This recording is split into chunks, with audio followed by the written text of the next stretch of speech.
Welcome to our Monday Mindset Call today, where we are here each and every Monday as we get our minds right and prepare ourselves for the week ahead. We are still in the Just Do It season, and we are in our third episode of our Exodus um, um, season, I guess. We're in seasons of seasons of seasons.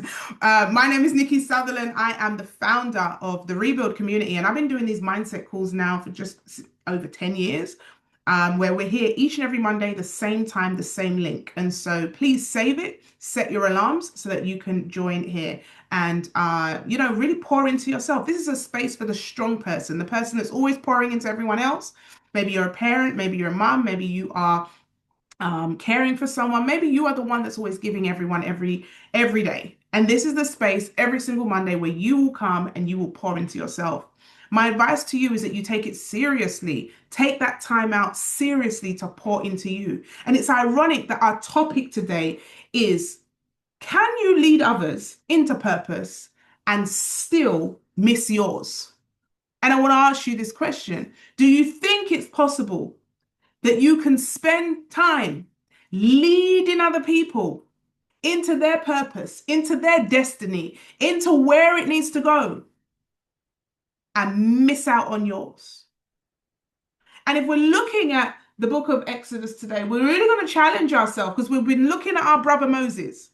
And I think the first episode we looked at his mother's sacrifice and how she recognized that they wanted to kill him as a baby. And she put him in that basket, and we studied the basket, hence the Moses basket. She put Moses in the basket, pushed homeboy down the river, and that was the beginning of a journey for him.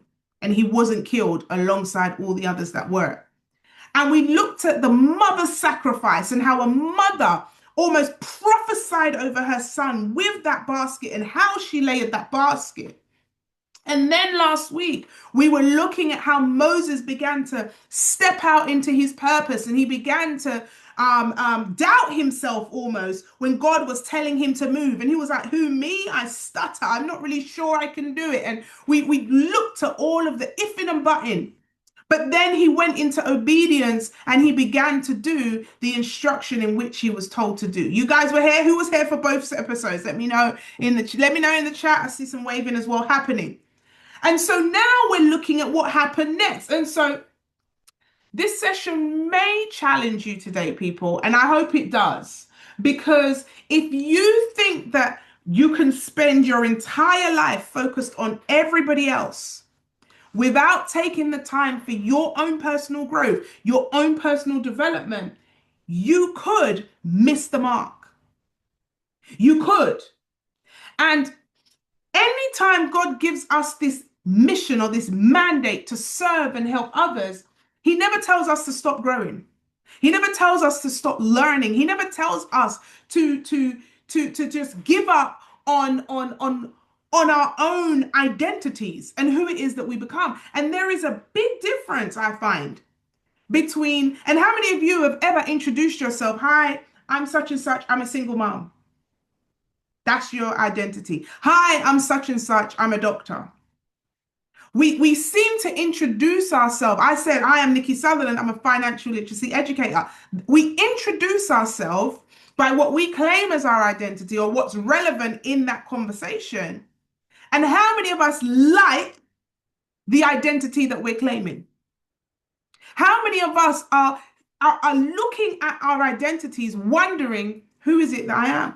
Imagine if I said, hi, my name is Nikki Sutherland and I serve the Lord. I am here on purpose, by purpose, and I am purposely here to help other people live in their purpose. Different conversation to, I'm a financial literacy educator. What's the identity that you carry? And are you happy with that identity? Do you even know what the identity is? Do you know what it is that you were brought onto this earth for? I challenge you on your purpose. What is the purpose that you have been created to be on this earth? But here's one of the questions that I have for you. Would you feel okay if you helped everyone else get in alignment with their purpose, but missed what God has actually called you to do. Would you be okay with that?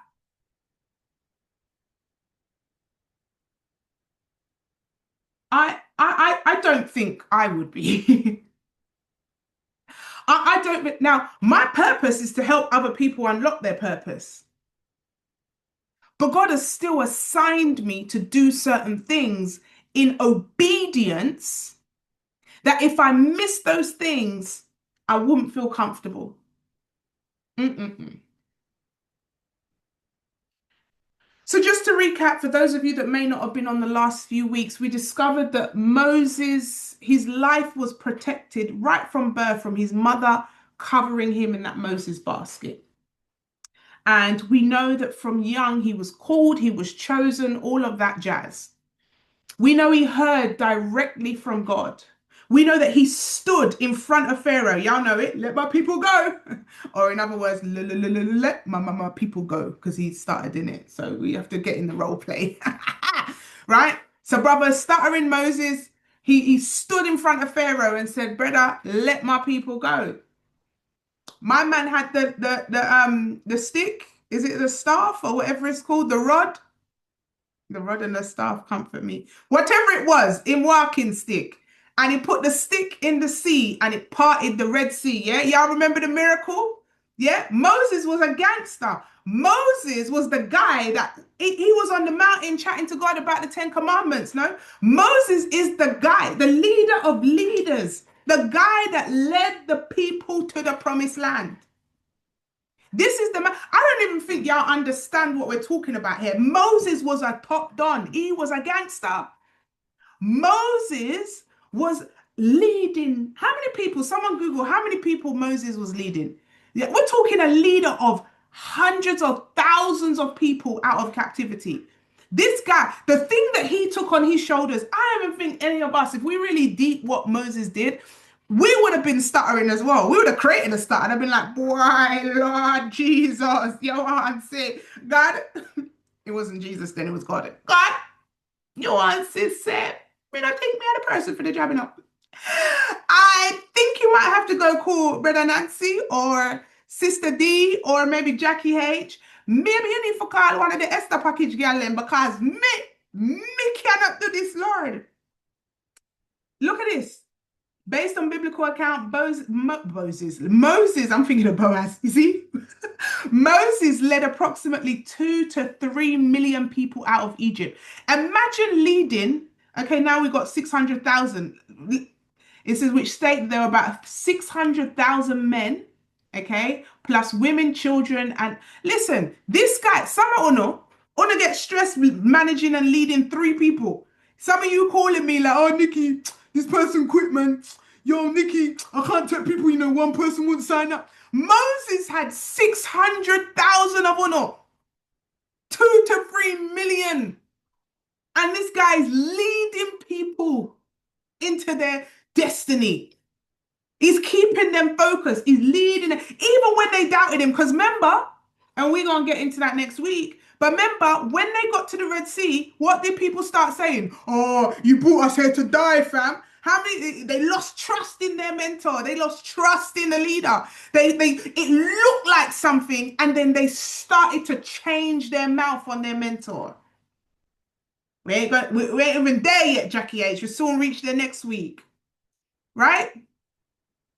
So this is the guy that took the people from captivity. He heard from God. He had a direct relationship with God. And back then, remember, you couldn't go to God, you had to go to the prophets and all you had to get, there was you couldn't just have a direct conversation with God. That's what Jesus came to do. So we could have that direct relationship.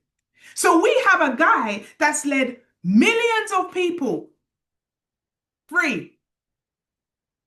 But here's the bad news. He never made it in. And I was like, God, you're harsh, brother. Like Moses, I wonder if he had abandonment issues. Like, I wonder if he felt like, why did my mum send me down the river in a Moses basket, Bridget? Like, I don't know if any of us could really understand the weight on this guy's shoulders. That from a young age he's adopted, call it that. Let's bring it into today's terms. That your mum put you in a basket and pushed you down the river, and you were raised by next people in a complete another, call it religion, culture, whatever you want to call it. And then on top of all of that hard life, God then says, brother, you're the one to lead your people out of captivity. You don't even want to do it. You don't even want that responsibility, but you're like, you know what? Cool. I'm going to do it, Lord. Even with my insecurities, even with my flaws, even I can't even speak properly. How many of you even feel like, oh, I don't even know if I'm called for this speaking thing. I don't even know if I can do it. He said, even with all of this, I'll do it. And so Moses done all that. He faced what looked like the opponent that he couldn't even defeat. He faced, authority. How many of you have ever gone against a boss in authority? How many of you have ever gone against somebody who deemed on the outset looks like they have more power than you? Someone say, but God. So he does all of this. He stands up. He steps up to the plate. And then after he's done all of these things and he's shown that, listen, God is with me, because look at all the miracles man's busting. After he does all of that, then he's showing them and he's bringing them to glory, bringing them out. The people then start to doubt him. The people then start to question his leadership, start to question his vision, start to question if he's really hearing from God. Oh, you brought us here to die. They start to doubt.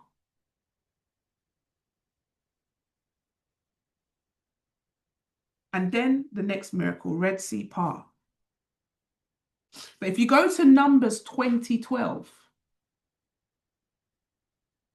this is the part that gets me. But the Lord said to Moses and Aaron,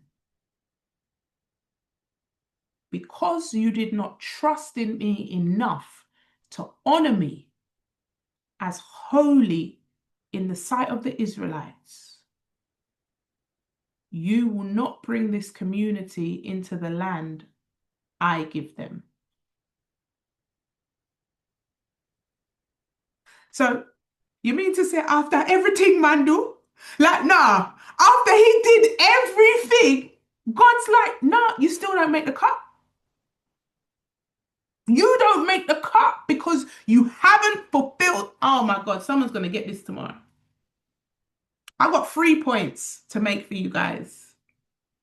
3 points. We must listen, fulfilling the purpose that God has called over our life is a mandate. It's not no joke thing. It's serious. I want to give you some scriptures to have a look at that you can study outside, right? So I just mentioned one, Numbers 20, 1 through 13. And then I also am going to be referring to Deuteronomy 34, 1 to 5. And then, of course, Exodus 3, 10 to 12.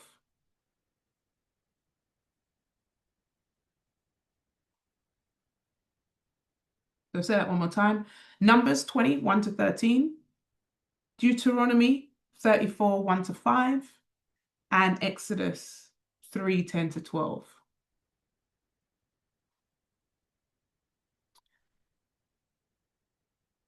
Now, when we talk about not making it in or hell, we always refer to sin in it. Like we talk about bad people. We talk about people that are, killing, stealing. But Moses weren't a bad man. Who can say yeah, Nick? He weren't a bad guy. Moses was not a bad guy. He was faithful. Man was chosen, like he was chosen.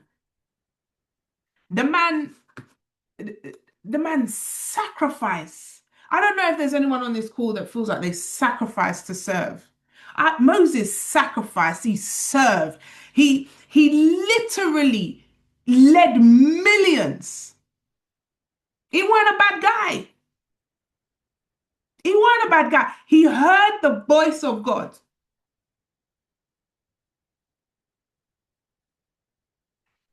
Bad news. And this is so like Moses, this story, because at first I was like, no, God, that's not fair. But this story teaches us something that is so uncomfortable. You know when we say yesterday's price ain't today's price? Could I even say yesterday's obedience isn't today's obedience? Like we can't ride off of going, but I listened to you yesterday, God. Uh-oh. Yesterday's obedience doesn't cancel the instruction that God gives us today. So you can't negotiate and say, oh, but God, I listened to you when I got saved. I listened to you when I was in primary school. I listened to you. Like you can't negotiate with your obedience. This is why we always talk about holiness and how we're living. You can't negotiate these things. These things are set, they're laws to this. Imagine Moses, yeah, going, but God, remember when we did ride down in the basket, down the river? Remember when we left Egypt with the people there? Lord, remember when we served the people? I don't know why. Yeah, Moses is Jamaican, I don't business. He's a yard man. So yo, like Lord, remember when we help everybody, man? We help everybody, Lord, let me in. It's banging on the door, let me in. And God will be like, yeah, that was yesterday, bro. What did I ask you to do now? Like, what did I ask you to do now in this moment? Don't tell me about what you did last week and what you did yesterday. And this is where we like to negotiate and there's there's no such thing as part obedience or piece of obedience or I'm a little bit obedient. You're either obedient or you're not. And you're either obedient, I'll actually say not you're not. You're either obedient, wait for it, or you're disobedient. You can't be half and half. There's some things that you can't be half and half. And I've taught this before in the court of law when they say truth. You can't say a little bit of the truth. You're either telling the truth or you're lying. There is no middle ground in some of these things. So point number one, the calling will not cancel God's command. Numbers 27:8. The Lord said to Moses, take the staff, speak to that rock before their eyes, and it will pour out its water. You can't get any more specific than that. The instruction is clear. If he says speak to the rock and you start speaking to somebody else or you start doing something, that's disobedient. He said speak to the rock. He gave him a specific instruction. I don't know who's on this call who's have a specific instruction. Maybe you've had an instruction to speak to someone. Maybe it's an instruction to forgive. Maybe it's an instruction to apologize. Maybe it's an instruction to learn from someone. God don't just give little general ideas. It's so specific. And he never ever, out of all his instructions to Moses, he never went, do what worked last time. I've never seen it. He always gives a specific instruction.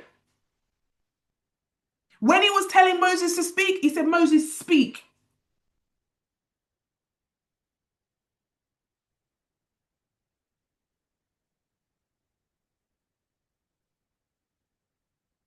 And here's the scary part of that story, and I'd love you guys to read it, Numbers 20. Moses did what? What did Moses do? Who knows what Moses did? So when God told him, he told him to speak to the rock and it will pour out its water. What did Moses do? Instead of speaking to the rock, what did he do? Who knows? He struck it. Yeah. He hit the rock. Right. So instead of speaking to it, he hit it. Can you imagine this shit? Bro, when I was thinking about it, I said, Moses, you're a real idiot. Like, you have done the most. Like, God has showed you everything. And at the last little bit, instead of you just following the instruction to detail, you now want to do your own thing. Uh-oh. Has anybody on this call ever heard a direct instruction and instead of following that instruction, you did something else? Have you ever had that feeling? I call it the Holy Spirit, but in your gut, your feeling says, don't go to that place today. Stay in your yard. Or that feeling that says, you know what? Don't do that. Don't go over there. So don't, like there's a feeling and you go against it. And when you go there, you realize this is why I didn't want to come in the first place. Hello, somebody. The problem, and you see, the thing is, what we do, and this is, I'm cross-referencing now. Um, Samson did the same thing. And what Samson did is he thought he could get away with it because he didn't see a consequence straight away. Samson had, Delilah wasn't Samson's first rodeo. Look at the Bible. He had bear. So many, like he was, and he thought he was quote unquote getting away with it. But how many of you know it's one disobedience and it will take you out? Like, have you listen, you think you can get away with the little ones? You might get away with little whispering here, backbiting, chatting people. You get away with not following out your purpose. You get away, oh, I'll do that next week. I won't do that. You think you're getting away with the little one, but it just takes one. Just takes one. And we all know what Delilah did to our brother Samson. Yeah? It just takes one. So Moses struck the rock instead of speaking to it. And even though it may look like, just like Samson, it may look like everything is fine. Because guess what? The water still flowed from it, didn't it? The outcome was still the same. So it could look like, oh, people still benefited. Even though I hit the rock and I didn't speak to the rock, the miracle still happened. It can look like you're still doing the miracle. How many of you are at your jobs right now, or you're in your business right now, or a ministry right now? You're serving family, you're caring for people, and you're like, okay, it looks like I'm doing a good job. It looks like the outcome is right. It looks like what I'm doing, people are still being blessed. But it's sometimes God is like, it's not just the outcome that I'm looking for, it's your obedience. The outcome wasn't enough for Moses because even though the people were still blessed, you can still be out of alignment. People can still be blessed and you are still out of alignment. Mm-mm-mm. That means that people around you could gain from your knowledge. They can feel cared for. They can make money. They can change their personalities. They can grow. They can be delivered. And all of that can still happen, and you're still out of alignment. You're still not in a line with where God wants you to be. For me, that is some scary fact there. Because we need to be able to determine, because how many of us determine our worth by what people say? Oh, so if they're happy, I must be in alignment. So we've already established money is not the calculation or the measuring stick for us to determine if we're in our worth or not. What about if people tell us, oh my God, this is great. Thank you so much. Thank you, thank you. If people are doing it, is that the prerequisite of you living in your purpose? People can receive from you and you're still in misalignment. I had a Hebrew word for you guys. I want to look through my notes. And it was the word for listen or obey. Here we go. Shama, Shama. I've been studying the old Hebrew. Shama, Shama. And it means to hear or to listen or to respond with action. This is the key bit. So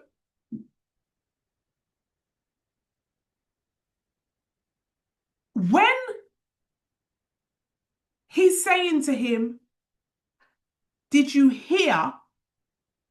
He's actually saying, are you responding with action? This Hebrew word does not just mean to hear, it is to hear and respond with action. So that means God truly doesn't consider us to be hearing if we are not acting on what it is that we hear. That's deep for me.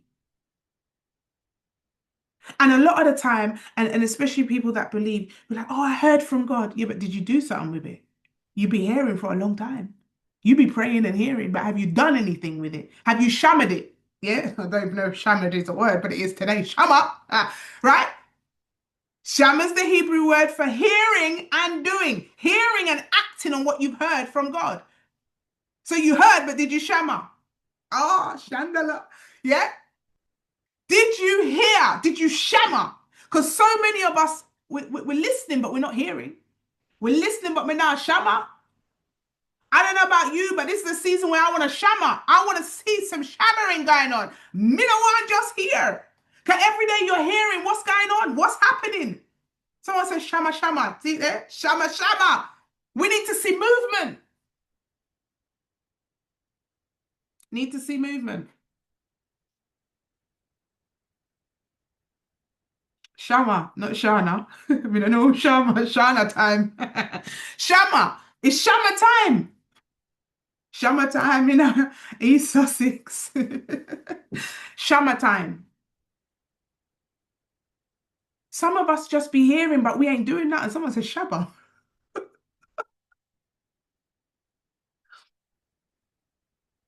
And there was a time when I was in the bank, right? And at the time, I felt like it was good money. And I was pouring. I was pouring into people. So technically, I was in purpose because I was pouring into people. I was helping people, but I felt uncomfortable because I began to feel uncomfortable when my pouring was restricted. Has anyone ever felt restricted? And that's when I knew it was time to leave the bank. Not because I was out of purpose, but because they were restricting my purpose. I don't know if anybody ever here had felt claustrophobic when people want to crush your gift or shrink your gift or make you smaller than what God has really called for you. And so they were like, oh no, you can only help these people. You can only help these people. You can't go, it's too much time. You got, and I was like, I need to be able to help any people. That's when I knew it was time to leave. So it wasn't the money, it wasn't the promotion, it wasn't any respect that I had from all these higher bods and all these name droppings. But when God calls you to a higher or another level of obedience, that's when you begin to feel uncomfortable. That's where you start to feel like, yo, something is different. I can't stay here anymore because God is calling me to a higher level. So, Brother Moses was supposed to speak and he struck. Let me ask you a question. Is there anywhere in your life right now that God is calling you to speak and you keep hitting the rock? You keep on following your own strategy, your own line of thought, your own set of things. You keep repeating an old strategy because you don't want to obey and you don't want to go into the new instruction that God has called for you. Point number 2, your service does not replace your surrender.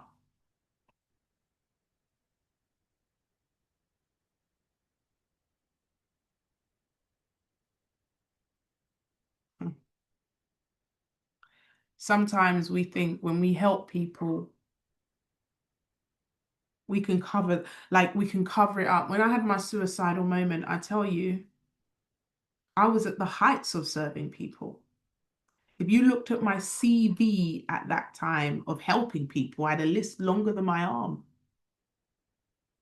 But your service, it cannot replace. And this is the part where we kind of para-summarized it at the beginning, where Moses' story is quite emotional because I've listed out some things. So Moses survived death as a baby. He was protected in the basket. He left Pharaoh's palace. He encountered the burning bush. Let's not forget the burning bush. Yeah. He challenged Pharaoh. He led the Exodus. Man just wasn't a part of the Exodus. He led the movement. He parted the Red Sea. He's the one that received the Ten Commandments.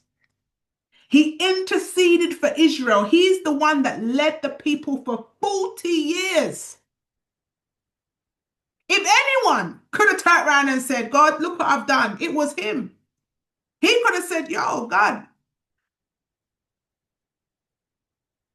But at Numbers 20:12, God turns around and says, you didn't trust me enough. Like we could flip this and say, well, look, why wouldn't God just let him in? Look at all the stuff he done.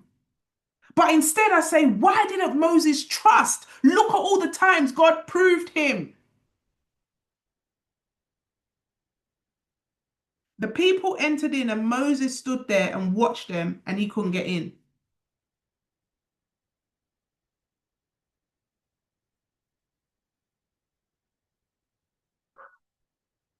You know what that tells me as well?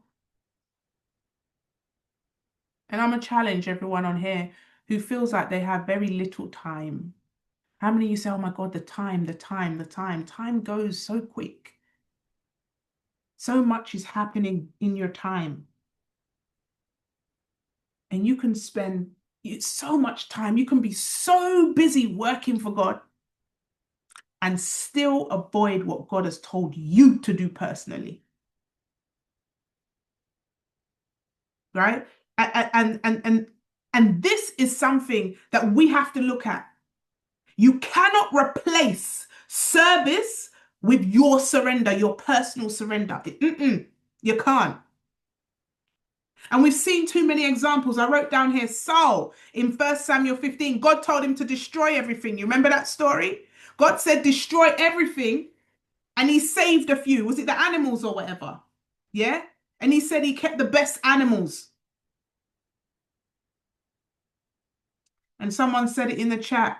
1 Samuel 15:22 says, it is better to obey than sacrifice. And this is something that we have to just get personal on.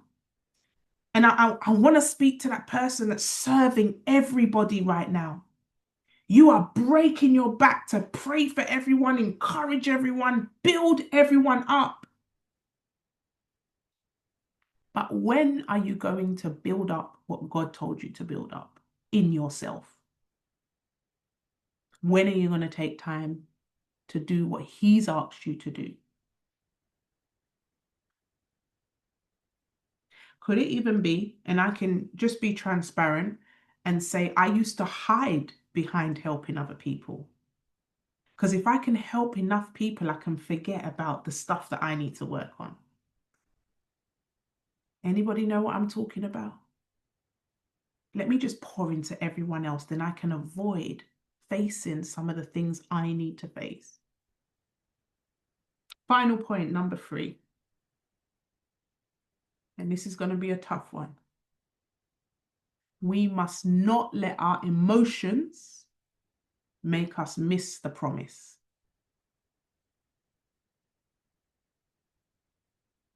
Numbers 20:10 showed us that Moses was a little bit human. And Moses says, listen, you rebels, must we bring you water out of this rock? He'd had enough at this point. I mean, he called them rebels. He's like, listen, I'm bringing y'all no water. Man was frustrated. He didn't want to do it. He had enough. How many of you have ever been serving to the point where you serve so much, now you're tired? So there's a thin line between love and hate, you know. I don't know if anyone's going to admit this, but you know you got this calling to serve. But it gets to the point where if you haven't filled up your cup, you start to get mad at the very thing you've been called to do. Has anyone been so frustrated in purpose, exhausted in purpose, that you're like, mighty God, these people, mighty God, help me.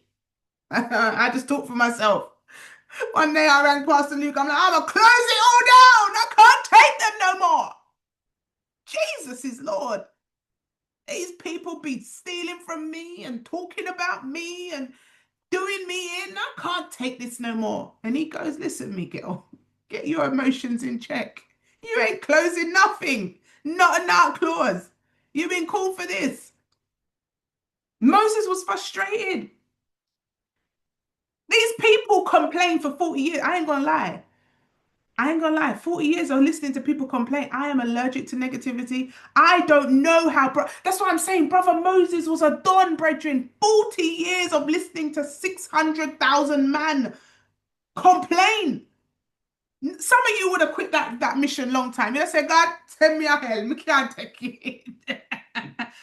Someone said that sounds like some of the members of my family. Stop. They stress poor brother Moses out, question him, challenge if he really heard from God. And let's be honest, it's not easy being a leader. It's not easy living in purpose. It will be heavy sometimes. The frustration is real. But even though the frustration is real, the purpose is still required. The obedience is still required. We can't justify it. It's not, oh, the weight is heavy. It's heavy, but you still got to be obedient. That's what Pastor Luke said. He goes, it's heavy, but you still got to do it. It's heavy, but you still got to keep going. It's heavy, but you ain't got a choice. You haven't got, I was like, Pastor Luke, I don't need this. He's like, listen, you ain't got a choice. God called you for this thing. Uh, I don't know about any of you guys, yeah. And this is why I'm saying money is just not the prerequisite. Because I was like, Pastor Luke, I just don't need this. I don't. And the thing is, I was saying, when I was like, I'm going to take some time off. I'm going to go away. And even with time off, I'm still pouring into people. It's like it's in me. It cannot, like, there's nothing that can stop the flow of purpose. When it's in you, it's just in you. But what it is understanding how to ensure that you are in alignment and in obedience with where God wants you to be. But sometimes being in purpose, I'm not going to lie, can feel like you're in the wilderness. Hello, somebody. Anyone ever felt like they are in the wilderness when it comes to, oh my God, Auntie Bev is sleeping again. Jesus. Oh, she's back up. She's not sleeping. You just rest in your eyes. That's why I love you, lot's camera on. I love you. I'm just playing with you. She just rests in her eyes. Not that Bev. Yeah, so we got two Bevs on the call. Not you, Auntie Bev. We got two. No, she's there. Look, pretty smiling and everything. She's here. She got the headphones on. But I put down the word wilderness in my notes because it can feel like you're in the wilderness. These people were in the wilderness for 40 years. Of course, they were complaining, right? But when you look at the Hebrew word for wilderness is midbar, right? Now, the word midbar, the meaning is wilderness, right? But it comes from the root word connected to speaking. This is so interesting. So the wilderness was meant to be the place where they heard God. You guys are going to get this tomorrow. So the word midbar, it comes from the root word connected to speaking. So when you're in the wilderness, it's a place where you should be hearing from God. But what they did is they turned it into a place of complaining. They turned it into a place where they were disobedient and they were making problems. And Moses allowed the people, the disobedient people, to affect his obedience with God. This is where I take it home. We have to be careful not to allow the environment or the thoughts, behaviors, and actions of others take us out of alignment to where we miss the mark ourselves. Uh-oh, someone's going to get that.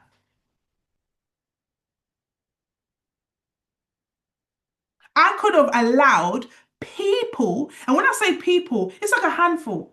I'm leaning thousands. It's like 5 people. And sometimes you have to put things into perspective. How am I going to allow 5 people to distract me away from what it is that God has called for my life? And sometimes what happens is the assignment can feel so heavy that these distractions will make you say, oh, forget it, I'm tired, I'm done. I'm done. I can't be asked. No. How do you allow disobedient people to make you disobedient? How do you make people that are unaligned or misaligned or not in alignment make you now come out of your aligning season and then come and be out of alignment? I posted something on the weekend saying, broke people have an anointing, and they have this anointing to get aligned people out of alignment. How do you allow? And most of the time, and I'll be honest, and someone will catch this, no one, not one person who has ever envied me, been jealous of me, or attempted to tear me down has any type of life that I desire or respect. Not one. It is always people that are not living in their purpose, that are not in season, that want to tear other people down. And we have to be. Moses missed the mark, people. I want you to understand. Moses missed the mark because he allowed the people's disobedience to make him disobedient. The assignment is never, ever, ever about people's behavior, what they say about you, what they don't do or what they do, whatever it is. These things are nothing to do with you. And if you allow the thoughts and opinions of others, you will miss the mark. You will miss the glory. You will miss out on hearing God's instruction. We must hear the word and do the word. We must be obedient to the call. We must make sure that we're listening to God and we're moving in the way that He says. Some of us know what we should be doing. Some of us know where we should be going. Some of us know who we should be listening to. Who has the results? Who has God put in alignment with you to say, listen, you got to learn from that person. Listen, you need to do this thing. Listen, you got this on the inside of you. If you not knowing is not an excuse. Moses, remember we looked at it last week, all the excuses Moses had, and God said, I'm with you. What are you talking about? You have no excuse. Don't tell me you don't have the money. Don't tell me you don't have the time. Don't tell me you don't have the gift. Don't tell me you don't have nothing, because God is with you. If He put the idea in you, if He put the thing in you, if He gave you that purpose, it means that you have the capacity to do it. But there is a stretching, a growing, an awakening that needs to take place so that you can fulfill that mission. And if you're not careful, you will allow distractions and words and things of other people to take you away from where you need to be. So here's an obedient question for you, and I want everyone to write it in the chat. What is the one instruction that keeps coming back to you, that God keeps telling you to do? It keeps coming back, no matter if you push it away. Maybe it is the business, maybe it's a ministry, maybe it's writing a book, maybe it's a decision, maybe it's to go somewhere, maybe it's to leave somewhere, maybe it is to connect with some, maybe it's something to do with your head. What is that one thing that keeps coming back? God has given an instruction. It keeps coming back to you. What is that one thing?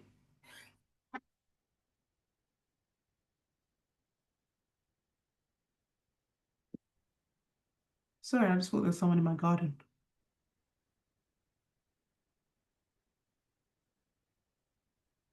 Obedience. Obedience. This week is the week of obedience. This week, someone to leave their job. Oh my God. Mercy, Father. God said, leave the job. Book and business. Pray without ceasing.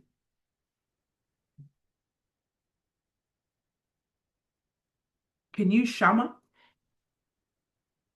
this week? Can we hear from God and shammer this week? Can we hear from God and shammer this week? Because I know we love to say pray. I know we love to say pray. But what is praying? Praying is speaking to God, listening to Him so that you can shammer. It's shammer time. It's time to shammer, people. I don't want to hear no one telling me I'm waiting on God. Ain't none of us waiting on God. God's waiting on us. He's waiting on us to make a move. He's waiting for us to get creative. He's waiting for us to expand our time. He's waiting for us to expand our minds.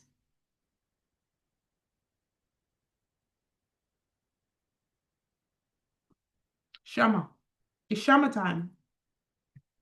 It's Shama time. Because I don't know about you, but it's so interesting how Shama means to listen and act, and Midbar is when you're in the wilderness, you should be listening. Isn't it interesting that in this book of Exodus, specifically when we're looking at this, we have two words.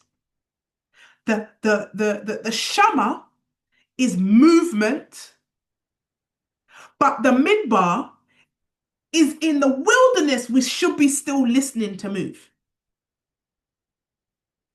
I don't know if you guys get that. Because what that tells me is you keep saying, I'm waiting for things to get better.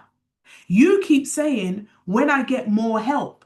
You keep saying, when I can sort out my timing better. You keep saying, when I have more money, when I've lost weight, when the children are older, when this happens, when that happens. But God is saying, listen, the reason why you're in the midbar, the wilderness, and they were there for what, 40 years? They weren't meant to be there 40 years. They weren't meant to be there 40 years. It's in the wilderness where we hear from God. It's in the wilderness where we are able to listen to Him. In fact, He puts us in that wilderness. He allows us to be in that wilderness so that we can remove all distractions and finally listen. How about this? If some of you weren't going through or had gone through or been in a wilderness season, y'all wouldn't even be on this call today. It's the wilderness that provides us with energy and strategy to look and to seek and to hear and to say, okay, it's my time to rebuild. Someone say rebuild. It's that wilderness season, but the wilderness isn't there to crush us. It's there to help us connect with God that more. That midbar is connected to God speaking to us. So next time we're in the wilderness, we ask ourselves, what's God saying? How many of you are supposed to have got baptized by now? Ain't done it yet. How many of you are supposed to launch a business by now? Ain't done it yet. In ministry by now? Ain't done it yet. God is saying that wilderness season, y'all don't want to be there for 40 years. Midbar. Shama time. Listen, don't play with me now. I've got new languages. Y'all are gonna hear me every day. So I'm excited because I'm gonna be breaking this purpose thing down on a whole nother level. God really downloaded something to me a few weeks ago, even, and I had to put it in the schedule. And each year we have a different theme for Come As You Are. And this theme is I am who He says I am. And we are going to be breaking down some serious things that Come As You Are this year. It is going to be this, the location changes every year. It's going to be in London this year.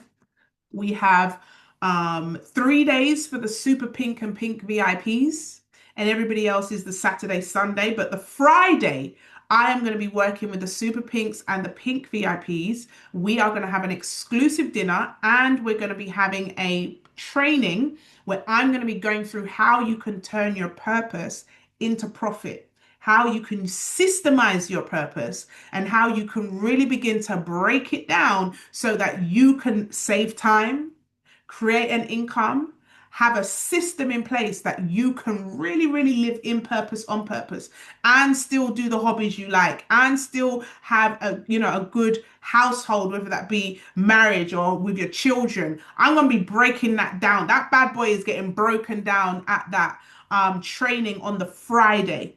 The dinner is just the Super Pinks, okay? The Super Pink dinner is afterward that training.